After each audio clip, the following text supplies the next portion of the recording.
Hello, and welcome to the Megan Taylor Creative Podcast, a show for entrepreneurs looking to grow their business with digital marketing. In this episode, I'll be sharing my top tips on how to use social media to promote your digital marketing agency. Let's get started. So, in this episode, I just wanted to sit down and share with you some of my wisdom, if you can call it that I picked up over the last year or so, and just through my experience of working at a corporate marketing agency. And I just wanted to share with you how to actually promote your digital marketing agency on social media effectively, because when I first started marketing my own agency, I knew that I felt really overwhelmed. I had a lot of ideas. I had a few services that I'd solidified, but I was unsure of how to kind of bring that all together, whilst also talking about the trends and still being a thought leader and addressing any news within the industries that I was targeting, as well as just marketing in general. So I found that really overwhelming. But over time, I've kind of developed a strategy that I think will help other young digital marketing agencies actually use social media more effectively. And having a strategy is so key to just ensuring that your content is streamlined and it's targeted and resonates with your audience. And in turn, your content will convert because you've taken the time to think about, okay, what is it that my audience really wants to know, whilst also ensuring that your content still does elevate your brand and increase brand awareness and slowly work to helping establish your brand. So yeah, that's just a brief overview of what we'll be covering in this episode. And as usual, I'm just going to get straight to it.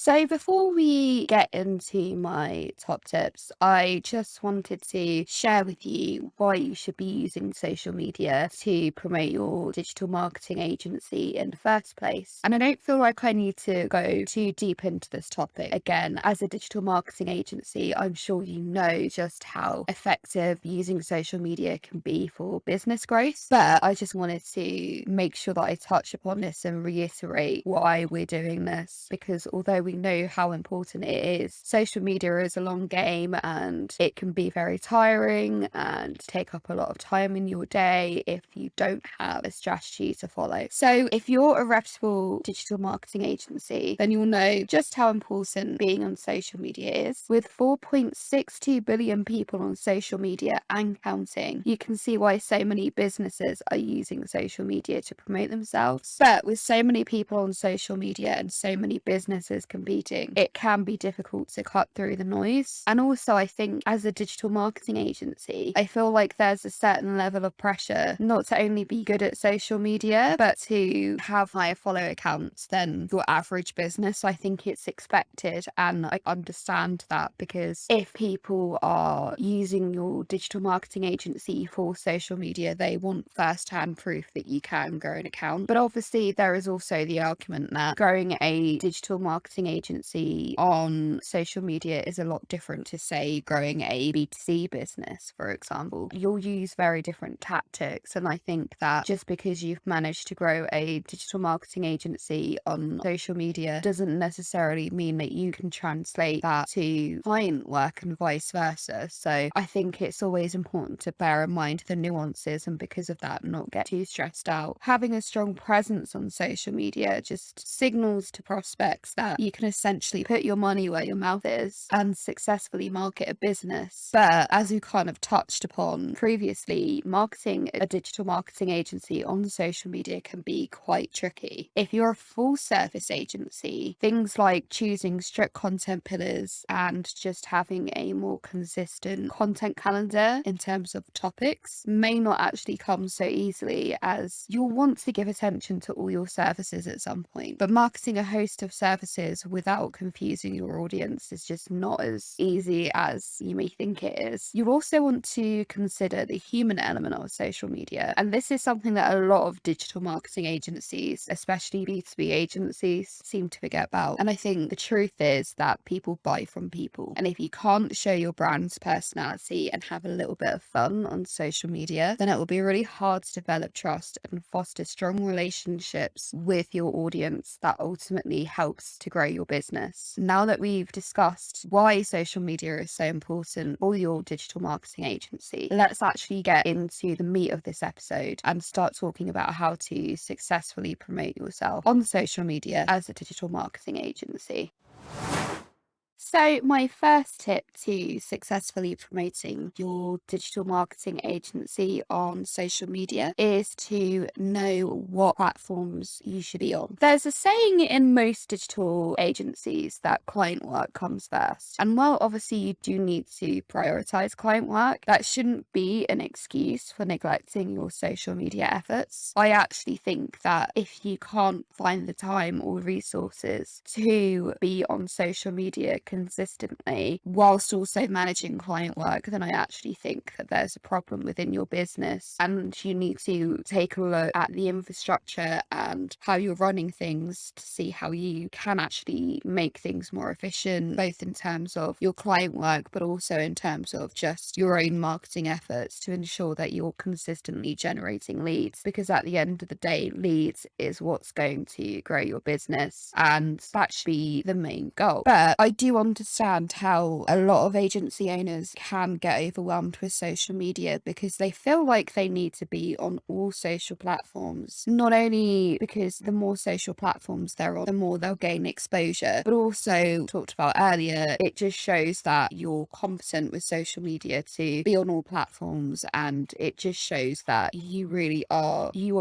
running a tight ship and you're able to grow client accounts as well as your own at the same time. And that just shows and indicates to a lot of other businesses that yes, you are actually a thought leader and an industry expert. So I completely understand that mentality, but at the same time, you don't need to be on every social media platform. I'm certainly not active on every social media platform. I have specific ones that I focus on, and then every so often I'll update other ones if there's something that I can share. But I know that if I spread myself too thin, I'll actually end up diluting the quality of my content, because I know right now, for example, as a person that's not really got a team, that I need to focus on my client work more than I need to focus on creating content. But that doesn't mean that I am not creating content, because I practice what I preach and I use a lot of my systems, so my content creation framework, for example, to actually run my social media and all my other content marketing efforts. So let's take a look at what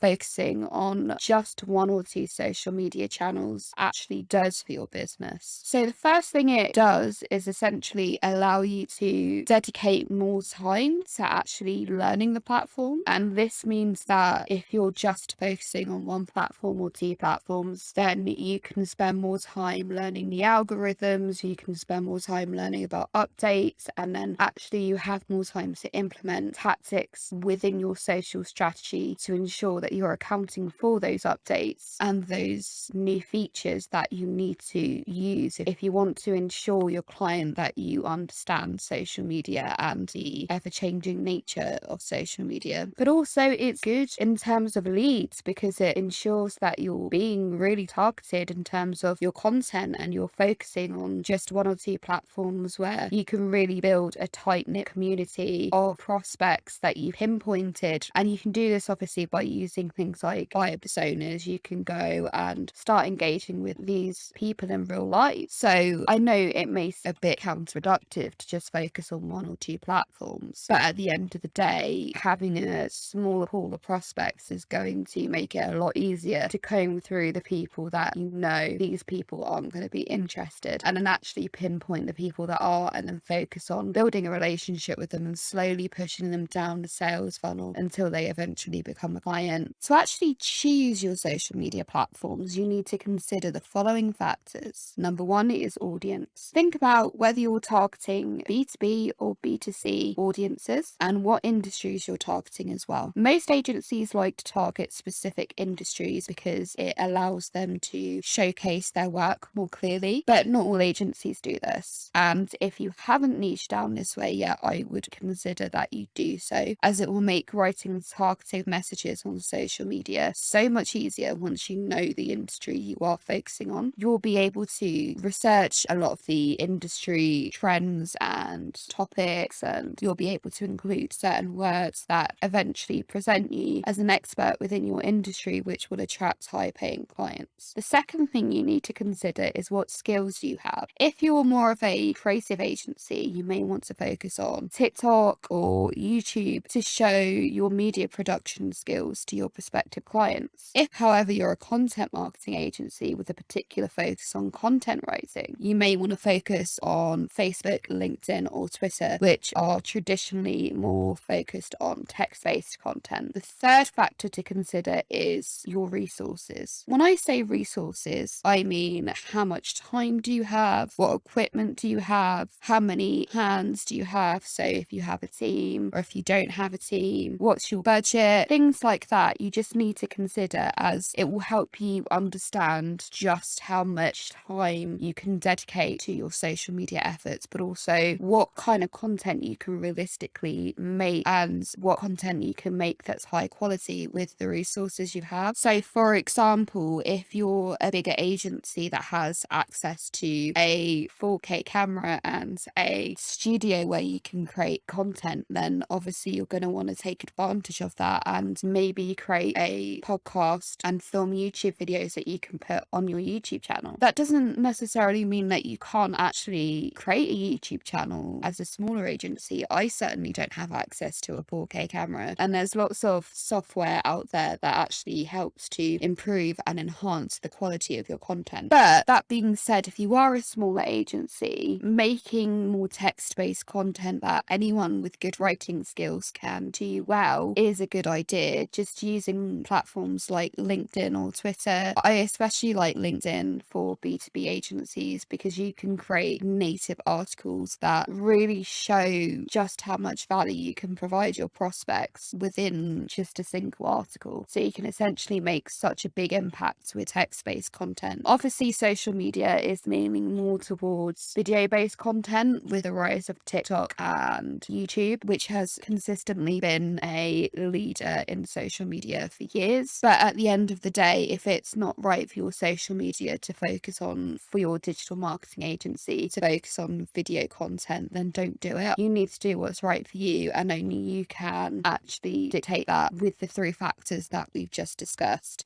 My second tip for successfully promoting your digital marketing agency on social media is to choose content pillars. Now that you've actually chosen your social media platforms that you'll be promoting your agency on, it may actually start to be easier to choose the content pillars that you'll be focusing on, because certain platforms tend to favor certain types of content in terms of topics, but also in terms of content format. But that said, for full service agencies, this will likely be quite difficult. But because of this, it's good to practice. It's good practice to group all your services underneath pillars. So what I mean by this is that if you're a social media agency that specializes in strategy, social media copy, and social media management, then you'll want to focus on social media as a whole. And then you can explore social media strategy, how to write copy for social media, and social media management. So things like engagement, for example, and scheduling content, and also ad management as well might play a factor into that. Say, for example, if you offer Instagram or Facebook ads as part of that, so you may also want to talk about that as part of ad management, of social media management too. Just to give you a real life example of how this works, on my own social media, I typically talk about how to grow on Twitter and Instagram, as that's what my agency has the most experience with. But you may want to talk about LinkedIn or YouTube growth hacks instead, if that's what your agency has the most focus on. As you can see, it totally depends on your agency and what services you offer as to what your content pillars are going to be. But ultimately, your services should guide you to make the correct decision about what your content pillars will be. And then you should implement this into your social media strategy to ensure that your content flows and makes sense and represents your agency in the right way.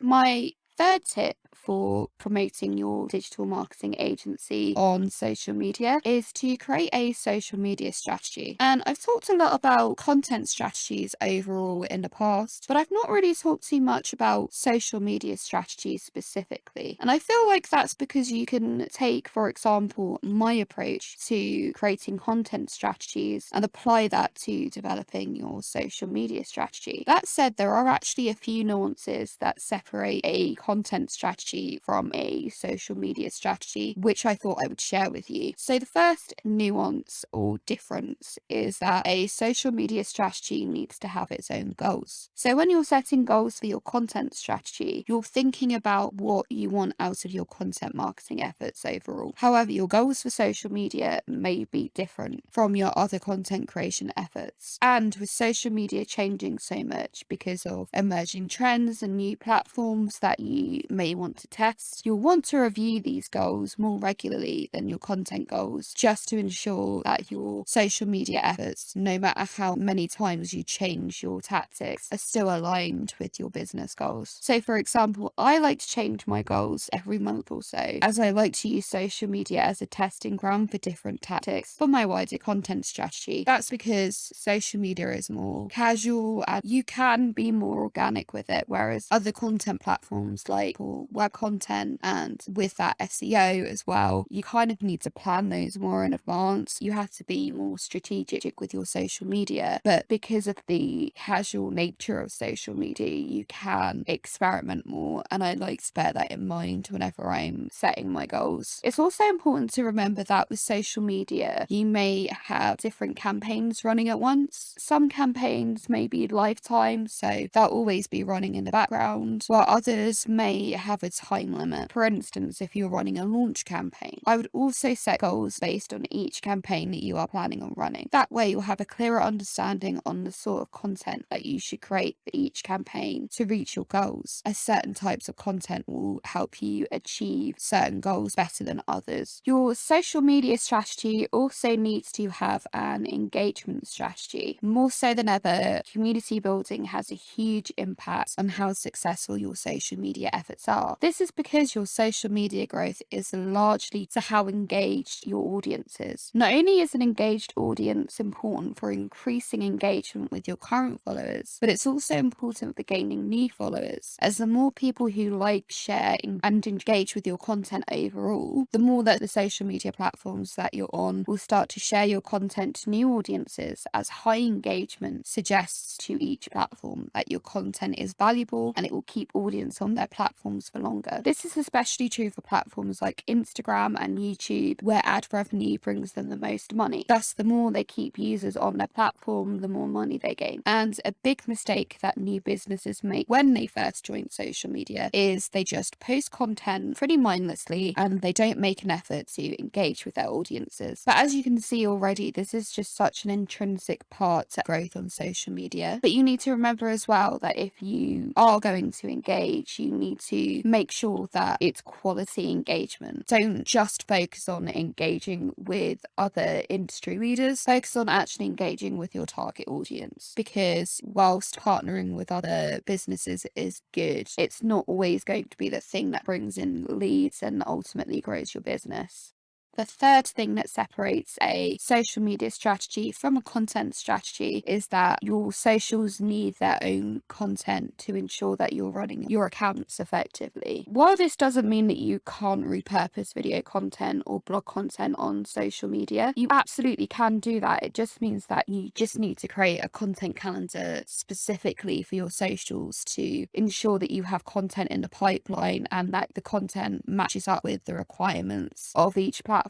For example, whilst some platforms like YouTube or TikTok are leaning towards more longer form video content, platforms like Instagram absolutely require you to have short form content. There's also things like Facebook and YouTube Shorts as well. So just bear that in mind. You're going to want to look at what you've done from your other content marketing efforts and then think about, okay, how can I actually use this effectively for social media?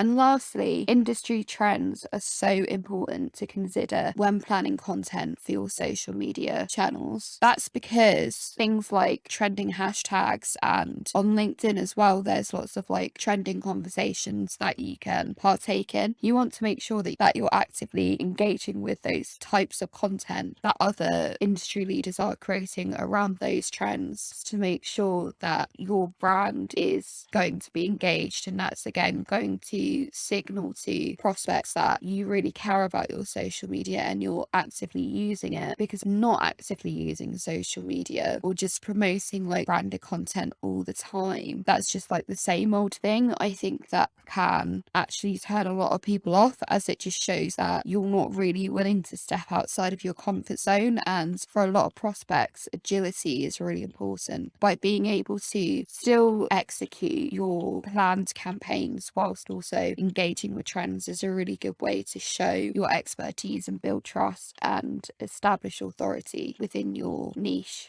The fourth tip for successfully promoting yourself on social media is to set up your socials. If you've been posting on social media for a while, you may not have actually taken the time to ensure that each channel is as optimized as it should be. And by optimized, I mean how optimized are your profiles. So if this is the case and you haven't taken the time to do that, now is the time to do so. And by optimizing your platforms, you'll do the following. You'll increase your chances of being found in search by the right type of people. You'll look more professional as your profile will be branded, and by branding your profile, you'll increase brand awareness as more people stumble onto your profile. So optimizing your profile is different on all social media channels, but the important thing to remember is that though each social channel has its own requirements, you need to make sure that they are consistent across all platforms, just to ensure that you're not confusing people. You need to have the same, if you can, handles and or usernames, and that basically people can find you using the same name across all platforms, and that you're using the same imagery if possible as well. You'll also want to do things like make sure that your messaging in your bio is hitting those keywords whilst also being on brand. And you'll also want to make sure that the links that you include in your bios are links that you want your audience to go to. The links that you choose in your social profile should essentially be first step to your sales funnel, or I think the second step. So think about, okay, if the first step is someone finding me on social media, what's the next step? What link do they need to go